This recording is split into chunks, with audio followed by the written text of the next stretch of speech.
आज आपको ये सीख के जाना है कि हुजूर वमा अरसलनाका इल्ला रहमतल लिल आलमीन, हुजूर सारे आलम के लिए रहमत बन करके आए। वमा अरसलनाका इल्ला रहमतल लिल की मुस्लिमीन है, उसके बाद अल्लाह के नबी सारे आलम के लिए रहमत बन करके आए कि मुसलमानों के लिए। तो इस सारे आलम में तो सब हो गए, बौद्धिस्ट भी, जैनिस्ट भी, कम्युनिस्ट भी, और सेकुलरिज्म भी, हिंदुइज्म भी, ईसाईइज्म भी, सब हो गए। तो हुजूर अगर सारे आलम के लिए, तो इस आलम में पेड़ पौधे हैं, तो इसका मतलब हुजूर पेड़ पौधों के लिए भी रहमत है। इस आलम में ये मकीन व मकानात है, तो हुजूर इनके लिए भी रहमत है। तो कभी हमने इसको साबित किया है कि हुजूर इनके लिए कैसे रहमत है? हमें तो लड़ाई दंगे से फुर्सत नहीं है, कोर्ट कचहरी से फुर्सत नहीं है, हम क्या जाने इस्लाम किसे कहे। आज नौबत आई है, एक अजीम कायद की क़यादत में आप सफर करें, खुदारा न कोई नारा न कोई हंगामा। मूसा कलीमुल्लाह का नाम है मूसा। क्या नाम है? ऊंची बोले। नाम है तबरेज आलम, और टाइटल कोई कहता है फखरुल कुर्रा है, कोई कहता है कि नूरी निगाह मुहद्दिस कबीर है, खलीफे मशाइख अहले सुन्नत हैं, वगैरह वगैरह। ठीक, तो नाम तो तबरेज आलम है, टाइटल आपने देखा एक अजीम शान कायद। तो मूसा कलीमुल्लाह का नाम है मूसा, टाइटल क्या है? कलीमुल्लाह, अल्लाह से बात करने वाला। इनसे पूछा गया कि आपको ये टाइटल कैसे मिला, ये मंत्रालय कैसे मिला? तो आपने फरमाया मैं भेड़ बकरियां चराता था। क्या? मैं भेड़ बकरियां चराता था। एक दिन एक बकरी गायब हो गई, तो मैंने उसे बहुत ढूंढा, वो मिली नहीं। मैं एक लाठी लेके उसे ढूंढता था। बताया जाता है कि ये लाठी आज भी मिस्र के तोपकापी म्यूजियम में मौजूद है। वो लाठी लेके आप उसे, उस बकरी को ढूंढते रहे, मूसा कलीमुल्लाह ढूंढते रहे। शाम हो गई तो वो बकरी नजर आई, लेकिन कहां? एक पहाड़ के नीचे छुपी हुई थी। यूं आपने कहा कि उठाऊं लाठी, इसके हाथ पांव तोड़ दूं, इसके सर फोड़ दूं, इसको जमीन पे बिठा दूं। इतना गुस्सा थे मूसा कलीमुल्लाह। लेकिन जैसे करीब पहुंचे ना, बकरी की आंख में आंसू थे। भाई जैसे ये बकरी को ढूंढते थे ना, बकरी भी तो अपने मालिक को ढूंढती थी। बकरी की आंख में आंसू थे। उसकी आंखों से निकलने वाले आंसुओं को मूसा कलीमुल्लाह ने देखा, तो आप कहते हैं मैंने लाठी फेंक दी और जाकर के बकरी से लिपट गए, और मैं उसकी जबान में म्याऊं म्याऊं करके उससे मोहब्बत करने लगा। गुस्सा मेरा ठंडा हो गया, मैं बकरी से उसकी जबान में बात करने लगा। दिल कहे तो कोई एक आदमी बोलेगा सुभान अल्लाह। मूसा कलीमुल्लाह ने कहा जैसे मैंने बकरी से म्याऊं म्याऊं करके मोहब्बत से बात करना शुरू किया, अल्लाह की बारगाह से आवाज आई, ऐ मूसा तूने एक जानवर से मोहब्बत की, बकरी से बातें की, जा कल से तूर पहाड़ पर मैं तुझसे बात करूंगा। हाँ, तूर पहाड़ पर मैं तुझसे बात करूंगा। आप समझ रहे हैं? एक जानवर से मोहब्बत करने की बुनियाद पर इतना स्टेटस बुलंद हो सकता है, तो एक इंसान से मोहब्बत करने की बुनियाद पर कितना हो सकता है? आप समझ रहे हैं? बड़े बड़े लोगों को कुत्तों से मोहब्बत की बुनियाद पर विलायत अता हो गई, और बड़े बड़े वलियों को, चींटियों को अपने पैरों से मसलने की वजह से विलायत छीन ली गई। समझ रहे हैं आप? 30 साल हो गया मुझे ये काम करते हुए, आपके कदमों के नीचे बैठते हुए। मैं आज यहाँ हूँ, कल रायपुर में था, परसों कलकत्ते में था, नरसों मुंबई में था, उससे पहले मैं कहा, इसे कुत्तों के तरीके से घूमता रहता हूँ। आज मैं आपके करीब हूँ। ये बारिश, ये मौसम, जलसा किसी वजह से होता है, कोई हंगामा नहीं कि शहर का निजाम दरहम बरहम हो जाए, कोई हंगामा नहीं कि आप एक बाइक पे चाल लो बैठ करके, स्पीड उसकी 80 करके, और फिर गरीब लोगों के घरों के मकानों से गुजरे और उसका एक्सीलेटर दबा दें और पटपट की आवाज से मजे मिलने लगे। पूछो जनाब सिद्दीक़ अकबर रज़ी अल्लाह तआला अन्हु, मदीने शरीफ में निकलते थे तो नंगे पांव रातों को चलते थे। उनसे पूछा था उमर फारूक आजम ने, अरे मेरे भाई आप मदीने शरीफ में रातों को नंगे पांव क्यों चलते हैं? सुनो इस्लाम क्या है, समझो इसे। आप रातों को मदीने शरीफ में नंगे पांव क्यों चलते हैं? तो जनाब सिद्दीक़ अकबर ने फरमाया था, मैं चप्पल जूते इसलिए नहीं पहनता कि मेरे चप्पल और जूते की खट खट की आवाज से किसी गरीब की नींद में खलल न पैदा हो गया।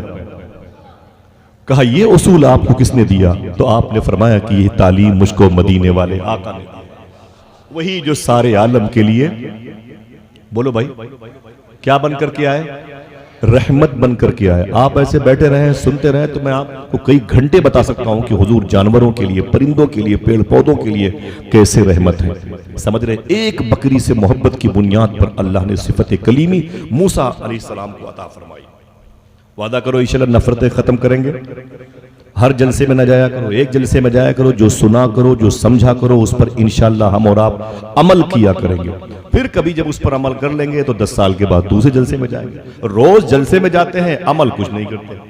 ये है परेशानी। में मादरत चाहता हूं। समझ रहे? ये बारिश बिला वजह नहीं हो रही है, ये बिला वजह बारिश नहीं हो रही है। आपके यहां बच्चे बच्चियां पैदा होते, मेहमान आते हैं। क्या कहा था? यही मूसा कलीमुल्लाह ने। अब जब तूर पहाड़ पर अल्लाह से बात करने के लिए गए ना, तो आपने अल्लाह से कहा कि ऐ मेरे मौला, 3 सवाल किए। वादा करो इन तीनों सवालों के जवाब को याद रखेंगे इंशाअल्लाह। मूसा कलीमुल्लाह ने अल्लाह से पूछा था, ऐ मेरे मौला, जब तू किसी से बहुत खुश होता है तो उसे जाहिर कैसे करता है? उसे जाहिर कैसे करता है? देखना है कौन कौन सुभान अल्लाह कहता है। मूसा कलीमुल्लाह से अल्लाह ने कहा, ऐ मूसा सुन, जब मैं किसी बंदे से ज्यादा खुश होता हूं तो उसके यहां मेहमान भेज दिया करता हूं। हाथ उठा के बताएं क्या भेजता है अल्लाह। और कुछ लोग तो मेहमान अंदर आया नहीं कि पीछे वाले गेट से बाहर, समझे?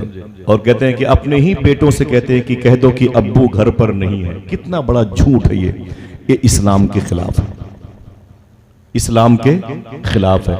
कह दो अब्बू घर पर नहीं है। बुजुर्गों ने फरमाया ये सब मत कहा करो। हर 24 घंटे में एक लम्हा बहुत ही कबूलियत से भरा होता है। कभी कभी ऐसा भी होता है कि लोगों ने कहा अब्बू घर पर नहीं है और वही वक्त कबूलियत का था, तो फिर अब्बू घर पर नहीं भी थे, चले भी गए। ये पहला सवाल था। बताऊं दूसरा सवाल? मूसा कलीमुल्लाह ने कहा, जब तू किसी बंदे से खुश होता है तो उसके यहां मेहमान भेजता है, और बहुत ज्यादा किसी बंदे से खुश होता है तो कैसे उस खुशी को जाहिर फरमाता है। देखना है कौन कहता है सुभान अल्लाह। जब तू किसी बंदे से बहुत ज्यादा खुश होता है तो उसे कैसे जाहिर करता है। अल्लाह ने कहा, ऐ मूसा, जब मैं किसी बंदे से बहुत ज्यादा खुश होता हूं तो उसके यहां बेटियां पैदा करता हूं। हाय सुभान। जो अपने घरों में बेटियों को याद करके सुभान अल्लाह कह रहे हैं, जरा फिर से बोले सुभान। आप समझ रहे हैं क्या मैं कह रहा हूं? आपकी तो मैं समझ रहा हूं। घरों में जो बेटियां हैं ना, वो रहमत है, रहमत। वो रहमत है। हुजूर की 4 बेटियां थी। 10 बेटे हों बेटियां ना हो तो घर सूना मालूम होता है। कभी बेटियों को मारा ना करो इंशाअल्लाह। दिल से बोले उनकी अच्छी तरबियत करो, उन्हें आवारगी से बचाओ, उन्हें हलाल खिला के पालो। क्या कहा? जब मैं किसी बंदे से बहुत ज्यादा मोहब्बत करता हूं तो उसके यहां मशवरा करके बोले उसके यहां 2 सवाल हो गए। तीसरा सवाल था कि ऐ मेरे मौला, अगर तू किसी शहर वालों से खुश होता है, बस्ती वालों से खुश होता है, कस्बे वालों से खुश होता है, तो उसे कैसे जाहिर करता है? तो मूसा कलीमुल्लाह से अल्लाह ने कहा, ऐ मूसा, जब मैं किसी बस्ती वालों से ज्यादा खुश होता हूं ना, तो फिर वहां बारिश बरसाता हूं। अल्लाह अकबर। जरा प्यार से कह दो सुभान अल्लाह। अरे नातखा हो या खतीब हो, भाई हुजूर का जाहिरी जिक्र हम नहीं कर सकते ज्यादा बारिश की वजह से, लेकिन ये बारिश के कतरे तो हुजूर का जिक्र ही करने के लिए आए हुए हैं। और अल्लाह की बारगाह में क्या ये कुर्सियां जाएंगी, ये फूल, ये पेड़ पौधे, ये टोपियां, ये बहारें जाएंगी? नहीं, नियतें ही जाती हैं। आपने नियत कर ली कि आज मैं मदीने वाले की बातें करूंगा, बातें सुनूंगा, तो बस इंशाअल्लाह करम पे करम होता रहेगा। ठीक है, खामोशी से बोले सरकार की आमद, हुजूर का आना, ये बहुत बड़ा नेक शुकून है। सारे आलम के लिए हुजूर रहमत। मुफस्सिरीन कहते हैं, जो तफसीर लिखते हैं कुरान, दुनिया में जितने लोगों ने कुरान को ऐब वाली किताब समझ के छुआ, करीब करीब अल्लाह ने परसेंटेज के एतबार से सबको इस्लाम की तौफीक अता फरमाई है। बड़ी मुबारक किताब है कुरान, ये तुम्हारी प्रॉपर्टी नहीं है मुसलमानों की, बहुत मुबारक किताब है। समझ रहे हैं आप पहले इस्लाम की वो मुबारक बहारें जो यूट्यूब पे नजर आए, आसानी से पढ़ें, किताबें पढ़ें तो बात होगी। आज मेरा टॉपिक है हुजूर का आना रहमत है। हुजूर का आना रहमत है आपके लिए भी, आपकी बहनों के लिए भी, बेटियों के लिए, शहर के लिए, अपने मुल्क हिंद के लिए, हिंदुस्तान के लिए हुजूर का आना रहमत है।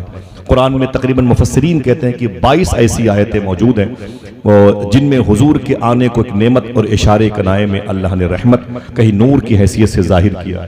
अल्लाह कहता है वज़कुरू निअमतल्लाह, कहीं कहता है वअम्मा बिनिअमति रब्बिका फहद्दिस। अल्लाह कहता है कहीं क़द जाअकुम मिनल्लाहि नूर, कहीं कहता है वमा अरसलनाका इल्ला रहमतल लिल आलमीन, वगैरह वगैरह। सुभान अल्लाह। आइए थोड़ी सी बात करते हैं ना हुजूर के आने की। बैठे रहिएगा, कोई नारा और कोई हंगामा नहीं। बेटा बैठो बैठो बैठो, कोई नारा कोई हंगामा नहीं। देखिए एक शख्स की क़यादत में इखलास होता है तो वो कितना असर पजीर होता है। दुनिया में सबसे पहले आदमी को आदम अलैहिस्सलाम क्या कहते हैं, उनसे सब मुत्तफिक हैं। हर मजहब के लोग कहते हैं कि फर्स्ट मैन कौन है, बोले भाई आदम अलैहिस्सलाम सबसे पहले आदमी है। इसीलिए अंग्रेजी पढ़े हुए लोग आप कहते हैं कि ये फर्स्ट मैन है, फर्स्ट मैन है। और ये उलमा कहते हैं वो अबुल इंसान है, वो इंसानों के बाप। ये उलमा कहते हैं वो अबुल बशर हैं, बशर के बाप। तवज्जो रखिएगा, आप ऐसा नहीं कि आए खाए कमाए ड्यूटी किए सो गए, ना ना ना, किसी मकसद के तहत पैदा किए गए। कोई रीजन है, आप ये जो 70 किलो का लोड अल्लाह की जमीन पे दौड़ा रहे हैं ना, ये कोई वजह होगी। आइए उस वजह पर गौर करें। जनाबे आदम अलैहिस्सलातु वस्सलाम के बेटे का नाम है शीश। अयोध्या शरीफ फैजाबाद में 70% राइटर्स कहते हैं कि उनकी मज़ार शरीफ है, और 30% जो तशकीक के दायरे में है हम उनकी भी तहरीर का एहतराम कर सकते हैं। ठीक है, जनाबे शीश अलैहिस्सलाम की मज़ार शरीफ अयोध्या फैजाबाद शरीफ। ये बेटे हैं आदम अलैहिस्सलाम। इन्होंने अपने अब्बू आदम अलैहिस्सलाम से पूछा, ये तकरीबन 6000 साल पहले, कमोबेश, अब्बू मेरे लिए क्या हुक्म है? तो आदम अलैहिस्सलाम ने कहा, अरे मेरे बेटे मैं दुनिया से जा रहा हूं, तुझे एक ताकीद करता हूं कि तेरी जिंदगी में कोई मुश्किल मौका आए तो फिर मोहम्मद अरबी के नाम का वसीला देना। आदम अलैहिस्सलाम ने अपने बेटे से कहा, कोई मुश्किल मोड़ आए तो मोहम्मद अरबी के नाम का वसीला देना।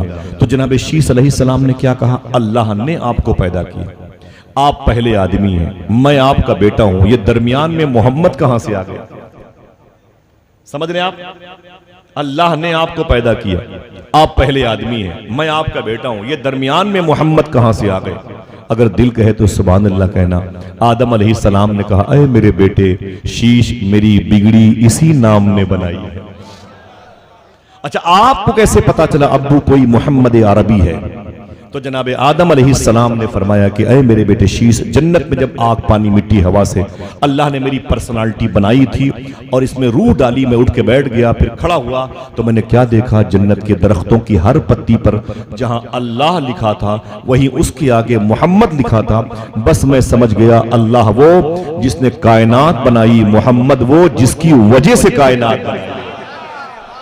इसीलिए हुजूर को आप अंग्रेजी में कहते हैं, हुजूर वर्ड की डिलीवरी का बेस है, दुनिया की पैदाइश का रीजन है, सबब है। और ये कहते हैं कि हुजूर वजह तख्लीक कायनात, ये कहते हैं कि हुजूर मकसूद कायनात। नहीं समझे? और हम जैसे मूंगफली बेचने वाले कहते हैं कि मोहम्मद न होते तो कुछ भी न होता। समझ गए? जरा हाथ उठा के बोले, मोहम्मद न होते तो। ये हमारा अकीदा है जो लहू बनकर हमारे सरिश्ते में दाखिल है। जनाब आदम अलैहिस्सलाम ने एक बात कही, वो सुने आप। क्या मतलब? और 2 दिन के बाद इस बस्ती शहर में 2 बजे संसद जी आने वाले, तो 2 दिन पहले सफाई कर्मचारी आ गए। क्या बात है? बोले वो परसों संसद जी आने वाले। वो दिन आया तो सुबह 10 बजे पुलिस डिपार्टमेंट के तमाम तर जिम्मेदार लोग आ गए। क्या बात है सर? बोले वो 2 बजे संसद जी, 11 बजे एसडीएम साहब आ गए। क्या बात है? बोले वो संसद जी आने वाले। 12 बजे डीएम साहब आ गए। वो क्या बात है? बोले वो संसद जी आने वाले। वो 1 बजते बजते इलाके के कई विधायक आ गए। क्या बात है? बोले वो 2 बजे संसद जी आने वाले।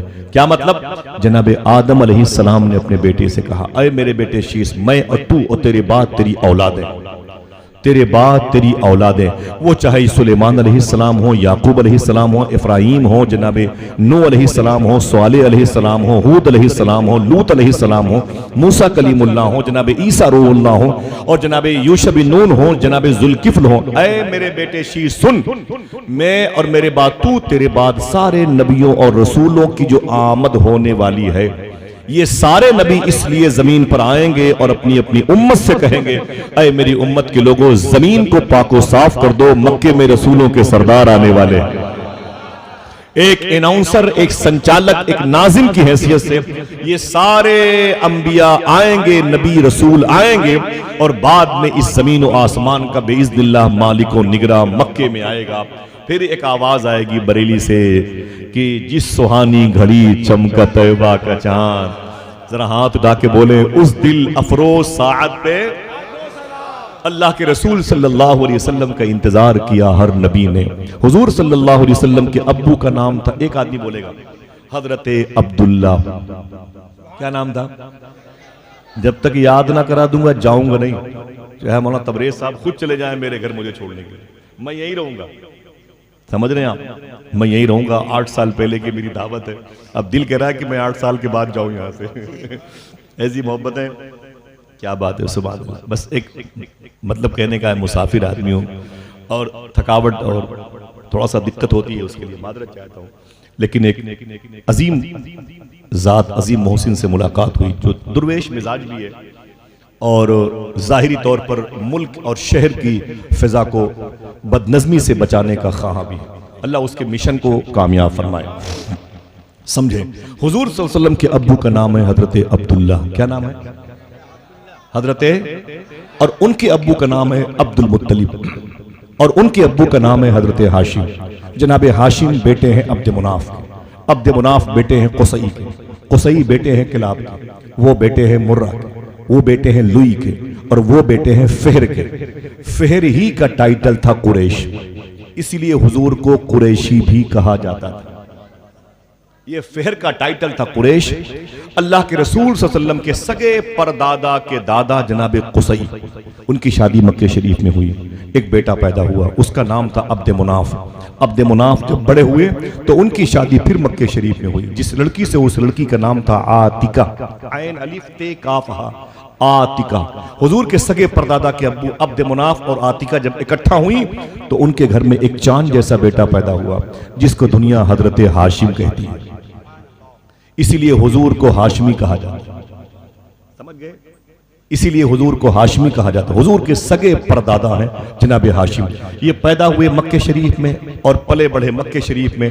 बिजनेस करने के लिए बसरा जा रहे थे। बसरा कहाँ? ये कुवैत के बॉर्डर पर है। कुवैत के बॉर्डर पर बसरा है, बगदाद शहर से 600 किलोमीटर के फासले पर है, इराक मुल्क में है। और इस जमीन पर बड़े बड़े बुजुर्गों की मज़ारात मुबारका है। अगर कहो तो बता दूं कि इसी जमीन पर 10 साल तक हुजूर के घर की सब्जियां लाने वाले जनाब अनस बिन मालिक लेटे हुए। इसी जमीन पर 100 मरतबे ख्वाब में अल्लाह को देखने वाले वो इमाम आजम अबू हनीफा अपने ख्वाब की ताबीर जिनसे पूछने जाते थे, वो इमाम इब्न सीरीन यही लेटे हुए। और ख्वाजा हसन बसरी मौला अली के खलीफा हुजूर की बीवी अम्मी सलमा का दूध पीने वाले अजीम बुजुर्ग यही लेटे हुए। मैं कई मरतबे गया हूं बसरा, ये कुवैत के बॉर्डर पर है। चलेंगे इंशाअल्लाह कभी। बहुत बड़े बड़े बुजुर्ग हैं। और जनाबे उतबा बिन गजवान नाम के अजीम सहाबी यही लेटे हुए। आपको नहीं पता इनके बारे में तो क्या कहेंगे। सुभान अल्लाह। उतबा बिन गजवान वो है ना, एक जंग में एक लड़की को देख लिया और टिकटिकी बांध के देखा और दुश्मन पर हमला हो रहा था। बस उस लड़की को देखा तो टिकटिकी बांध के देखा। वो अजीब सी एक सरासिंगी की कैफियत हुई और तलवार के मूंढे से अपनी आंख निकाली और जमीन पर पटक दी और अपने पैरों से उसे मसल दिया, अपनी जाती आंख को। उतबा बिन गजवान लेटे हैं बसरा में और कहने लगे कि मैं उस आंख को अपने साथ नहीं रखना चाहता जो अल्लाह के रसूल के अलावा किसी और को देखना चाहती है। ये अजीम सहाबी वही लेटे हैं। उनके खादिम अब्दुर्रहमान वही लेटे हैं। अब्दुल्लाह इब्न जुबैर काबे के अंदर शहीद होने वाले के अब्बू जुबैर बिन अवाम वही लेटे हुए हैं। ये बसरा की जमीन है। राबिया बसरी वहीं पैदा हुई। सुभान अल्लाह। चलेंगे इंशाअल्लाह। आहिस्ता आहिस्ता बोलना वरना खर्चा बढ़ जाएगा। हाँ, तो हुजूर सल्लल्लाहु अलैहि वसल्लम के सगे दादा के अब्बू जनाब हाशिम यानी सगे परदादा मक्के से निकले और बिजनेस करने के लिए बसरा जा रहे थे। रास्ते में एक शहर से मुलाकात हुई। दिल कहे तो बोलना, इसी शहर की वजह से सारे शहर सलामत हैं जिसे लोग मदीना कहते हैं। मालूम है, अभी आपको देखा आपने रिपोर्ट आई है, देखा आपने, दुनिया का सबसे अच्छा शहर जहां की हवाओं में भी पर्सनालिटी को ग़िज़ा मिलती है, ये WHO की रिपोर्ट ने कहा है। ये बरेली और किरोशे की बात नहीं है, दुनिया की सेहत की सबसे अजीम कम्युनिटी ने ऐलान किया है कि दुनिया का सबसे सेहत के लिए सूदमंद शहर अगर कोई है तो वो है मदीना। जरा मोहब्बत से कह दो सुभान अल्लाह। हुजूर के कदम आ जाएं तो शहर में बरकतें आ जाएं। तो हुजूर के सगे परदादा जनाब हाशिम वो निकले मक्के शरीफ से मदीना 480 किलोमीटर के फासले पर, और वहां पर पहुंचे तो वहां के कुछ बुजुर्ग आ गए, आपसे बातें करने लगे। बोले आप? बोले मेरा नाम हाशिम है। बोले कौन हो, बायोडाटा बताओ। तो बोले कि मैं अब्द मुनाफ का बेटा हूँ, कुसई का पोता हूँ, काबे के मुजावर है मेरे बाप, काबे के मुतवल्ली है मेरे बाप, ज़ायरीन काबा की खिदमतें होती हैं, मक्के में जितने भूखे प्यासे लोग आते हैं उनको हम ही खाना पीना देते हैं, हमारा खानदान कोई लोकल नहीं है, बड़े खानदान के बड़े बेटे हैं। उन लोगों ने कहा आपकी शादी हुई? कहा क्यों? कहा मैं चाहता हूं कि आप मेरी बेटी को अपनी बीवी बना लें। तो आपने फरमाया कि मेरे अंदर कौन सी खूबी आपने देखी है, अगर दिल कहे तो बोलना। तो जनाब हाशिम से उन लोगों ने कहा आपके अंदर तो खूबी जो है वो मैंने अभी नहीं देखी है, लेकिन आपकी पेशानी पे जो नूरे मोहम्मदी चमक रहा है उसकी चमक देख रहा हूं। लालच ये है मेरी बेटी शादी कर ले। खानदान का नाम था खानदान बनु नज्जार। इस खानदान में एक लड़की थी जिससे हुजूर के सगे परदादा का रिश्ता हुआ, उसी लड़की को हजरत सलमा कहा जाता है। कोई एक आदमी बोले क्या कहा जाता है? ये हुजूर की सगी परदादी हैं, इसी खानदान की लड़कियों ने, एक रवायत के मुताबिक कुलसूम बिन्त हारिस अंसारी की लिखी हुई वो नात जब हुजूर 53 साल की उम्र में मक्के शरीफ से मदीने में दाखिल हुए तो इन लड़कियों ने, इसी खानदान की लड़कियों ने दफ बजा बजा के उस नात को पढ़ा था, हुजूर का वेलकम किया था, जिस नात को सुनकर फरिश्ते ही नहीं झूमे, अल्लाह के रसूल भी झूम रहे थे।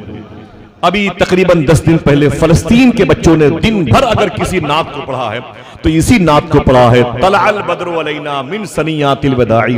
उनसे पूछा गया फलस्तीन के जख्मी बच्चों से आप इस नात को दिन भर क्यों पढ़ते हैं? तो बच्चों ने कहा था ये नात उस वक्त पढ़ी गई जब हुजूर मक्के से मदीने आए, आज हम इसलिए पढ़ रहे हैं कि शायद मदीने से फलस्तीन में आ जाए।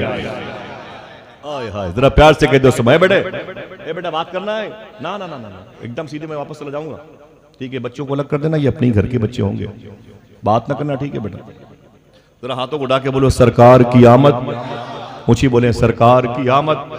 तो जनाब हाशिम हुजूर के सगे परदादा हाशिम की शादी मक्के शरीफ में नहीं मदीने पाक में हुई और इनसे एक बेटा पैदा हुआ। कोई एक आदमी दिल कहे तो बोलेगा उन्हीं को दुनिया हुजूर के सगे दादा हजरत अब्दुल मुत्तलिब कहती है। क्या कहती है? नहीं पानी गिर जाएगा भाई, पानी किसी ने। और उस्तम भाई माशाअल्लाह, जो बेहतर लगे देख ले।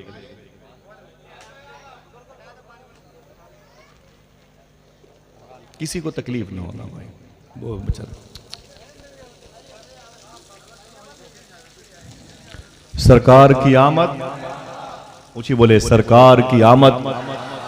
आक़ा करीम सल्लल्लाहु ताला अलैहि वसल्लम के सगे दादा हजरत अब्दुल मुत्तलिब मदीने शरीफ में पैदा हुए। इसीलिए अल्लामा तबरेज़ भी कहा जाता है ए कुरैशी लक़बी हाशमियो मुत्तलबी। हुजूर के दादा का नाम है अब्दुल मुत्तलिब। ये 9 साल तक मदीने शरीफ में थे। कितने बोले भाई? 9 साल तक मदीने शरीफ में थे जनाब अब्दुल मुत्तलिब, और 9 साल के बाद फिर ये मक्के शरीफ आए। और जब जवान हुए तो इनकी शादी मक्के शरीफ में जिस लड़की से हुई, अगर दिल कहे तो बोलना, उस लड़की का नाम था हजरत फातिमा। हुजूर के सगे दादा की बीवी का नाम था फातिमा, उनके अब्बू का नाम था उमर। उमर फातिमा के अब्बू थे फातिमा बिनते उमर। जनाब अब्दुल मुत्तलिब की शादी फातिमा नाम की लड़की से हुई। जब ये दोनों मियाँ बीवी इकट्ठा हुए, मना करूं तब भी सुभान अल्लाह कहना, जब ये दोनों मियाँ बीवी इकट्ठा हुए एक बिस्तरे मुबारका पे और इत्तिसाल का शरफ पाया, तो उनके घर में एक चांद जैसा नूर मुहम्मदी का असल सेंट्रल पॉइंट, जिसे दुनिया हुजूर के अब्बू हजरत अब्दुल्ला कहती है, वो पैदा हुए। आ गया नूर मुस्तफ़ा, जरा प्यार से कह दो सुभान अल्लाह।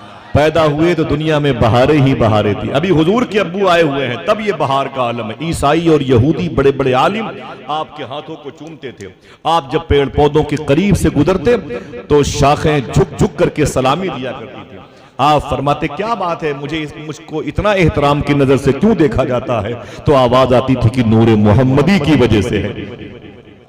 जब हजरत अब्दुल्ला मक्के शरीफ में हुजूर के अब्बू बड़े हुए, इधर हुजूर के अब्बू जनाबे फातिमा बिनते उमर और जनाबे अब्दुल मुत्तलिब के बेटे बन के मक्के शरीफ में पैदा हुए थे ना, बोलना सुभान अल्लाह। उन्हीं दिनों मक्के शरीफ में एक बुजुर्ग थे, उनका नाम था हजरत वहाब, उनकी बीवी का नाम था हजरत बर्रा। उन दोनों के मिलने से एक चांद जैसी बेटी पैदा हो रही थी, जिनको दुनिया बीबी आमिना के नाम से जानती है। मैं ना बताऊं और मैं मना करूंगा अपने कबीले के लोगों से, कोई ना बताए, जरा कोई बताए कि आम्मी आमिना किसका नाम था। बैठो, आप भी आराम करो, हम भी आराम करो। माशाल्लाह माशाल्लाह, खड़ो के बोले, खड़ो के बोले सल्लल्लाहु अलैहि वसल्लम। सुन लिया आपने भाईना ने क्या कहा? हुजूर सल्लल्लाहु अलैहि वसल्लम की अम्मी का नाम था हजरत अम्मी आमिना। आमिना अम्न, सुकून, शांति। जिसकी माँ का नाम आमिना हो, उसके बेटे रसूलों के सरदार कायनात के लिए रहमत बन के क्यों नहीं आएंगे? अल्लाह अकबर।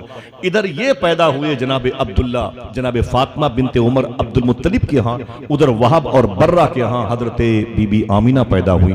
ये बड़े हो रहे थे, उधर वो बड़ी हो रही थी, या यूं कहा जाए इन दोनों की वजह से दुनिया बड़ी हो रही है। दोनों का रिश्ता हो गया। सुभान अल्लाह।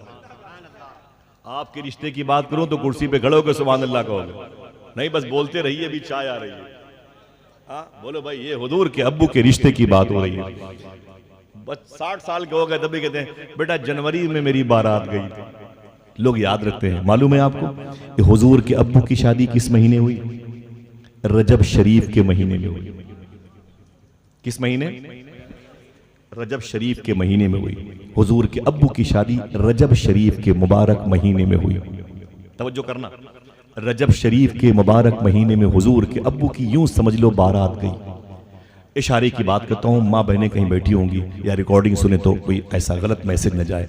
इसी रजब शरीफ के महीने में एक रात जुमा की आई, जब ये दोनों मियाँ बीवी एक मुबारक बिस्तर नूर शरीफ पर आराम कर रहे थे।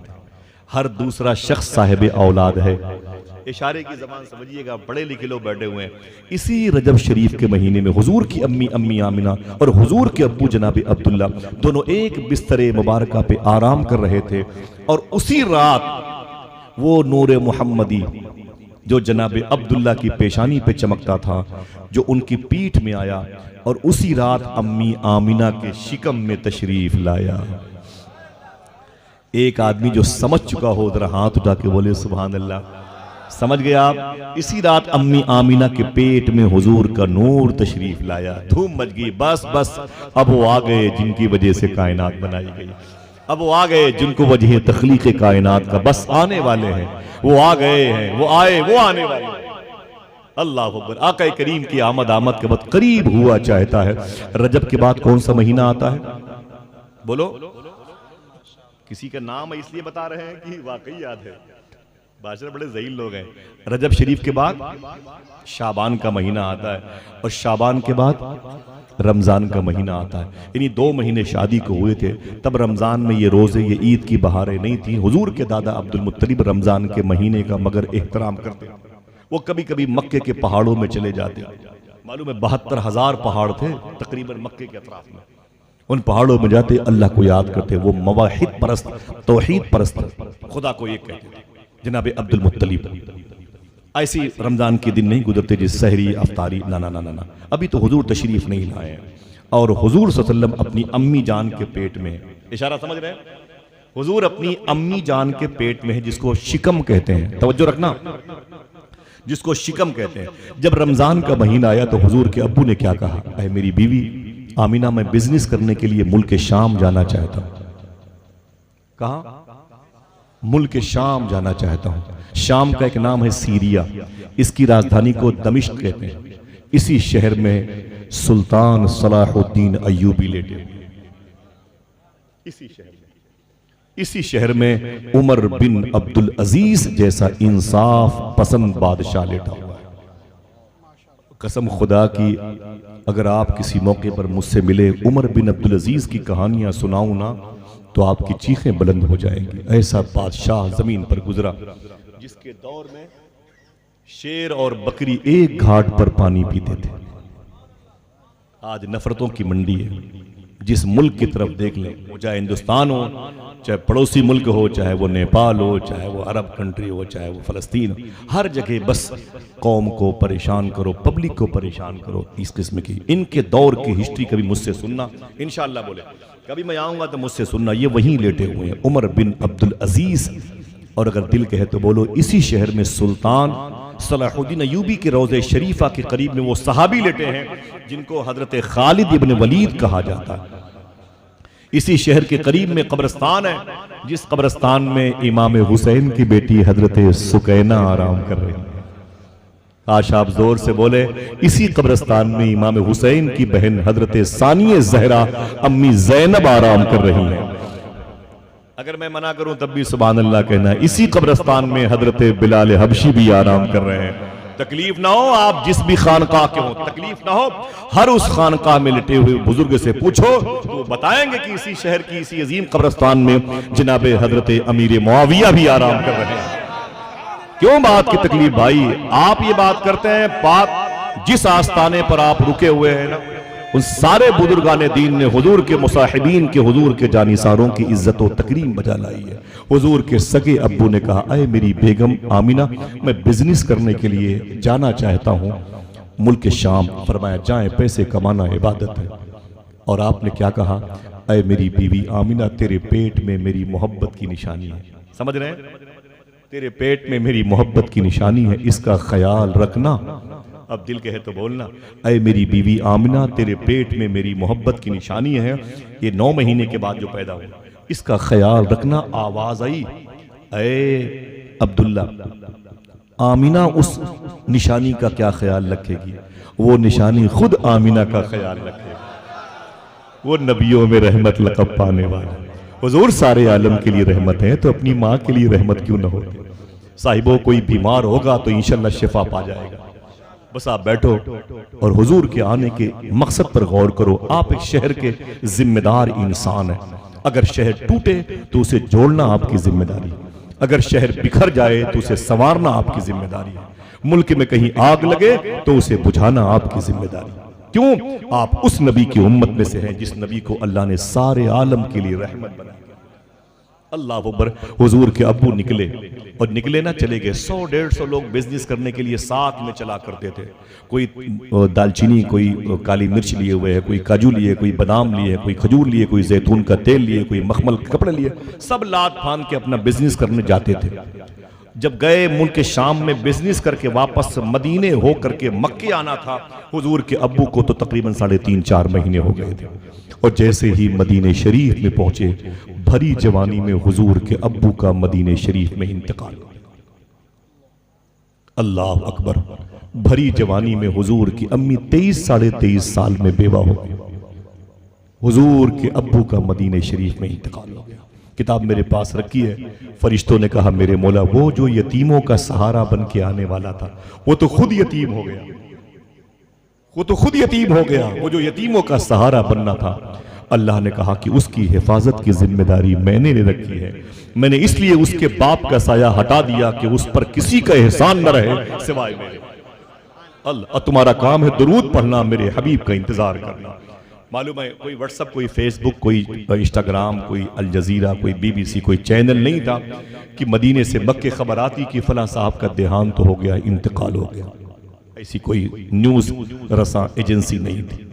हुजूर के अब्बू जनाबे हजरत अब्दुल्ला को मदीने शरीफ में दफन किया गया। मोहल्ले का नाम था दारे नाबिगा। क्या नाम था? दारे। किताब का नाम है मुफ्ती यामीन साहब की किताब है अल बुरहान, ये उसके राइटर है। इतनी मुबारक किताब है ना, इस किताब को अल्लाह के रसूल ने ख्वाब में अपने हाथों में लेके फरमाया था, ये किताब मेरी बारगाह में कबूल हो चुकी। उस किताब में लिखा है कि मुफ्ती यामीन साहब 1978 में मदीने शरीफ गए थे, तो अब्दुल लतीफ ठेकेदार से मुलाकात हुई। उन्होंने क्या कहा? हंगामा नहीं करना भाई, बस आप बैठे हैं, मेरे लिए बड़ी बात है। अब्दुल लतीफ साहब ने कहा मुफ्ती यामीन साहब से, अभी हुजूर की मस्जिद में नमाजियों की तादाद ज्यादा हो गई, इसलिए हुजूर की मस्जिद की दीवारों को शहीद करके इसकी बढ़ोतरी हो रही थी। अचानक अल्लाह के रसूल के अब्बू की कब्र शरीफ खुल गई। सुनो ये नारा बिला वजह नहीं, मोहम्मद के गुलामों का कफन मैला नहीं होता। रब काबा की कसम, ये जेम्स बॉन्ड की फिल्म का चैप्टर नहीं है, ये अल्लाह के रसूल सल्लल्लाहु अलैहि वसल्लम का मौजज़ा है। अब्दुल लतीफ ठेकेदार कहते हैं कि जैसे हुजूर के अब्बू की कब्र खुली, ए मुफ्ती यामीन साहब किबला, मैंने बहुत करीब से हुजूर के अब्बू के जनाजे को देखा। अरे जिस्म तो जिस्म है, कफन के एक धागे मुस्कुरा रहे थे। अल्लाह, समझ रहे हैं आप, कफन के एक धागे मुस्कुरा रहे थे।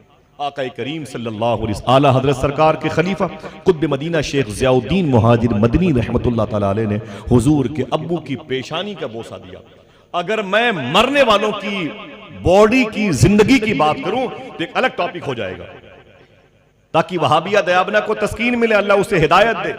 जो ये कहते हैं कि वो नबी मर के मिट्टी मिल गए, शहीद मर के मिट्टी मिल गए, ना ना ना ना ना ना, ऐसा ना, ऐसा नहीं। पूछा गया वासिफ अली वासिफ से, हुजूर जिंदा हैं कि मुर्दा? वासिफ अली वासिफ से पूछा गया, हुजूर जिंदा हैं कि मुर्दा? कहा तुम्हारा अकीदा क्या है? तो उसने कहा मैं तो जानता हूं कि हुजूर इंतकाल कर गए, हुजूर मुर्दा है माज़अल्लाह। तो वासिफ अली वासिफ ने कहा अगर हुजूर मुर्दा हैं तो हुजूर पर ये अल्लाह दरूद किस पर भेजता है? एक जवाब, अगर हुजूर मुर्दा हैं तो फिर अल्लाह दरूद किन पर भेजता है? आका करीम सल्लल्लाहु ताला अलैहि वसल्लम के अब्बू, ये शेख कुतुब मदीना ज़ियाउद्दीन मुहाजिर मदनी आला हज़रत सरकार के खलीफा थे, इन्होंने हुजूर के अब्बू की पेशानी का बोसा दिया। फिर लौट के आपने कहा था खुदा की कसम हुजूर के अब्बू की जो आंखें इतनी चमकदार थी, इतनी चमकदार आंखें तो जिंदों की भी नहीं रहा करती है। और इनका इंतकाल कब हुआ? जब हुजूर अपनी माँ के पेट में तकरीबन 3 या 3.5 महीने के थे, यानी हुजूर पैदा भी, बोलो भाई, नहीं हुए थे।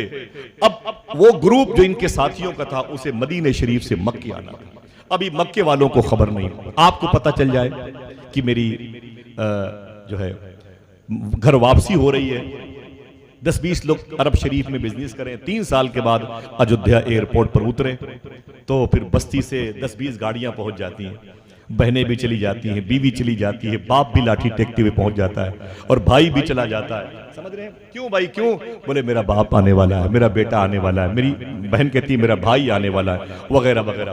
आका करीम सल्लल्लाहु ताला अलैहि वसल्लम के अब्बू जब आने वाले थे तो मक्के वाले इस्तकबाल करने के लिए उस मोहल्ले पे खड़े हो गए जहां वेलकम करने का रवाज था। सबने सबसे मुलाकात की। हुजूर के दादा अब्दुल मुत्तलिब ने काफिले वालों से कहा आप सबसे मुलाकात करते हो, ये बताओ मेरा बेटा अब्दुल्ला कहां है? तवज्जो है, मेरा बेटा अब्दुल्ला कहां है? तो काफिले वाले रोने लगे, बोले अरे अब्दुल मुत्तलिब भूल जाओ अपने बेटे को, तेरा बेटा मर गया।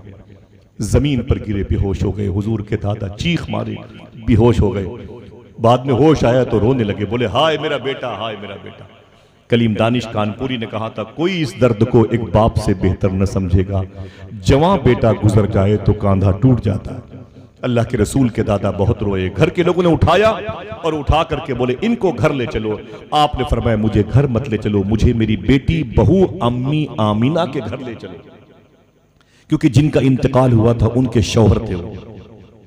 अम्मी आमीना के घर गए। अम्मी आमीना जाहिर सी बात है अपने शौहर के इंतजार में, अपने शौहर के, बीवियों को पता चल जाए कि मेरा शौहर आने वाला है तो सोफे के कवर बदल दें, अपने लिबास की मैचिंग पर जोर दें, घर की दीवारों को साफ करें, नए बर्तन निकाल दें, नए कप निकाल दें, खिड़कियों के पर्दे बदल दें, फ्रिज के कवर बदल दें कि मेरा शौहर, मेरा हस्बैंड आने वाला है।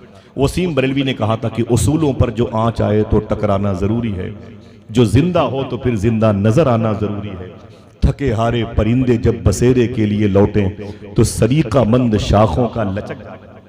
मेरी माँ ने भी मेरे बाप का इंतजार किया, मेरी बीवी भी मेरा इंतजार करती है, मेरी बहनें भी अपने शौहर का इंतजार करती हैं, मेरी बेटियां भी अपने शौहर का इंतजार करेंगी। ये कोई गलत नहीं है, सही है कि नहीं भाई? ये तो मियाँ बीवी के दरमियान की मोहब्बत का मामला है। जैसे हुजूर के दादा पहुंचे दरवाजे पर, अम्मी आमना घर के बाहर, क्या बात है आ गए मेरे शौहर, तो रोने लगे। फरमाया ना, कहाँ है, कहाँ पर वो मेरे शौहर, मेरा सरताज, मेरे सर का ताज। तो जनाब अब्दुल मुत्तलिब ने कहा ऐ मेरी बहू बेटी तू बेवा हो गई। कहा क्या? कहा तेरे शौहर का मदीने में इंतकाल हो गया। 23 साढ़े 23 साल उम्र थी हुजूर की अम्मी की। अल्लाह अकबर, जमीन पर गिर पड़ी, चीख मार के जमीन की मिट्टी चेहरे पर। अजीब गरीब कैफियत थी।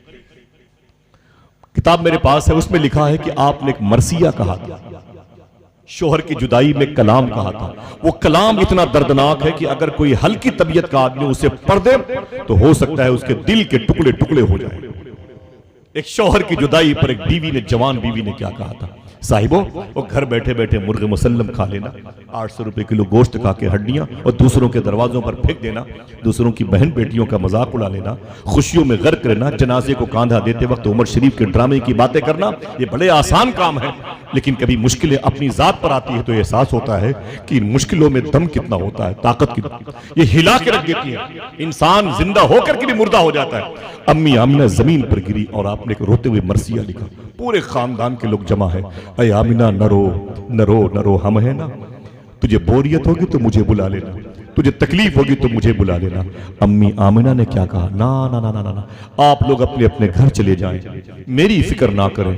कहा फिर अकेले कैसे गुजारा करेगी, अगर दिल कहे तो सुभान अल्लाह कहना। हुजूर की माँ अम्मी आमिना कहती हैं, आप मेरी बोरियत दूर करने के लिए मेरे घर आओगी, बहन बनके, मेरे भाई बनके, मेरे बाप बनके। आपको पता नहीं जब पूरा मक्का सो जाता है, मेरे शौहर ने मेरे पेट में अपनी मोहब्बत की निशानी छोड़ रखी है, जब पूरे मक्के वाले सो जाते हैं तो यही निशानी मुझसे मोहब्बत की बातें किया करती है। अल्लाह अल्लाह, तुम्हें नहीं पता कि वो रहमत वाला आ रहा है। अल्लाह, आप जाएं, मेरी फिक्र ना करें। हुजूर के घर की सारी औरतें कबीले की वो अपने अपने घर वापस आ गईं। अम्मी आमिना कहती है, मैं अकेले रह गई। आहिस्ता आहिस्ता हुजूर की उम्र शरीफ मेरे पेट में 6 महीने की हुई। कोई एक आदमी बोले सुभान अल्लाह, 9 महीने में बच्चे पैदा होते हैं, 8 महीने में होते हैं। अलग बात है कि 9 शेरों ने बहुत टाइम लगाया था, ये अलग बात है, ठीक है। लेकिन बच्चों की पैदाइश के जो सिस्टम है वो 9 महीने के आसपास का है। अम्मी आमिना फरमाती जब हुजूर 6 महीने के आसपास के हुए ना, तो मक्के शरीफ का जो वाटर लेवल है ना, 800 से लेकर के 2200 फीट नीचे हुआ करता था। 800, 1200, 1800, 2200 फीट नीचे पानी होता था। और कई लोग मिल करके पानी खींचते थे, कमर खींच जाया करती थी, बैठ बैठ जाया करते थे, बैठ बैठ जाया करती थी लड़कियां, कनीज़े, गुलाम। इस कदर मतलब पानी की मारी मारा थी मक्के में।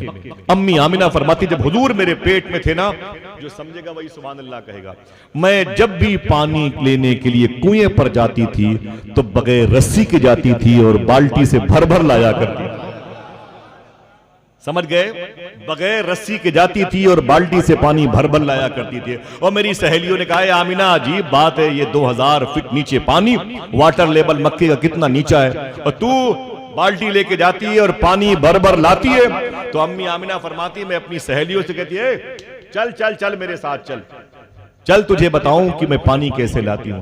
मैं अपनी सहेलियों का हाथ पकड़ती थी और एक हाथ में बाल्टी यानी मशकीज़ा लेती थी और लेकर के कुएं के पास जाती थी, सहेलियों को बिठा देती थी और फिर उस बाल्टी को यानी मशकीज़े को वहीं पर रख देती थी।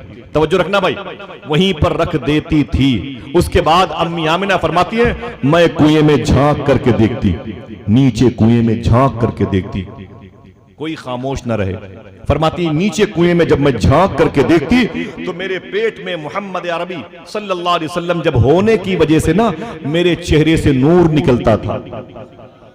हुजूर मेरे पेट में होते तो मेरे चेहरे की चमक जाहिर होती थी।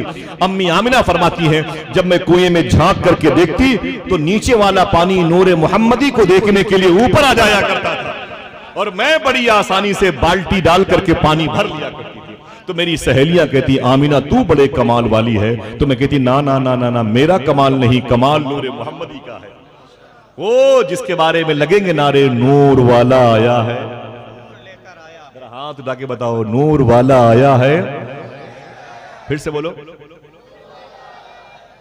नूर लेके आया है। अम्मी आमिना फरमाती, आहिस्ता आहिस्ता बरकत ही बरकत मेरे घर में थी। एक आदमी जरूर बोले सुभान अल्लाह। फिर अम्मी आमिना फरमाती हैं, वो रबीउल अव्वल शरीफ का महीना आ ही गया।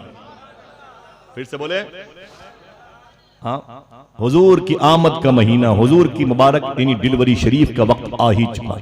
जब रबीउल अव्वल का महीना आया तो आहिस्ता आहिस्ता 11 तारीख भी आ गई। तवज्जो है, जाना चाहते हैं, थक गए, बोलो भाई, अल्लाह सलामत रखे आप सबको। पता नहीं क्यों बहुत अच्छा लग रहा है। जलसे वालों की मुखलिसाना जिद्दोजहद का ये अमली नमूना है। याद आएंगे इंशाअल्लाह आप सब मेरे बगदाद शरीफ के सफर में इंशाअल्लाह। इजाजत है, सबका सलाम हुजूर गौस पाक की बारगाह पेश करूंगा इंशाअल्लाह। सरकार मौला हुसैन, मौला अब्बास, मौला कायनात। चलेंगे कभी आप लोग भी, बोलो इंशाअल्लाह। बोले, मैं अक्सर बगदाद शरीफ का सफर करता हूँ, हाफिज सलमान साहब और अल्लामा अलीमी साहब किबला जानते हैं और बहुत सारे लोग जाते हैं। मेरे बहुत सारे हिंदू भाई भी गौस पाक के रोज़े को देखने आते हैं, इमाम हुसैन की मौला अली सरकार में जाते हैं। मेरे कुछ दोस्त गए थे, विजय सिंह नाम था, झारखंड के थे, कुछ पंजाब के थे, वो गए तो विजय भाई थे, तो मैंने उनको गौस पाक की बारगाह में कहा, विजय भाई मैं मुसलमान हूँ और आप हिंदू मज़हब के हैं, आपने मेरे गौस पाक के रोज़े को देखा तो कैसा लगा आपको? आपको कैसा लगा? मालूम है क्या कहा? जवाब दूं? बोले आसिफ भाई मैंने हुजूर गौस पाक के रोज़े को देखा ना, तो मैंने कहा कि बेटा थोड़ी सी बातें सुन लो, यही सबसे बड़ा नजराना। मैंने हुजूर गौस पाक के रोज़े को देखा ना, तो मैंने कहा या शेख अब्दुल कादिर जिलानी, मैं हिंदू हूं, मुझे ये नहीं पता था कि मैं क्यों पैदा हुआ, लेकिन खुदा की कसम जब से आपकी मज़ार शरीफ देखी है, जाली पकड़ के बोले आज समझ में आया है कि बस आप ही के रोज़े को देखने के लिए पैदा हुआ है। अल्लाह अल्लाह। मैंने कहा कहाँ खोलेंगे सु यार ने खुशबू कहाँ तक, क्या मिठास है इस इस्लाम के मुबारक सिस्टम में, मगर हमने अपने आप को इसके करीब नहीं किया, इसलिए बेचैनी है। एविल खा के सोना पड़ता है, कंपोज खा के, नशे की दवाइयाँ लोग खाते हैं, कभी कोक सिरप पी लेते हैं, सिगरेट पी रहे हैं, मुंह सा गुल कर रहे हैं। क्यों? वजह यह है कि हमने अभी इस्लाम की मिठास को अहमियत नहीं दी।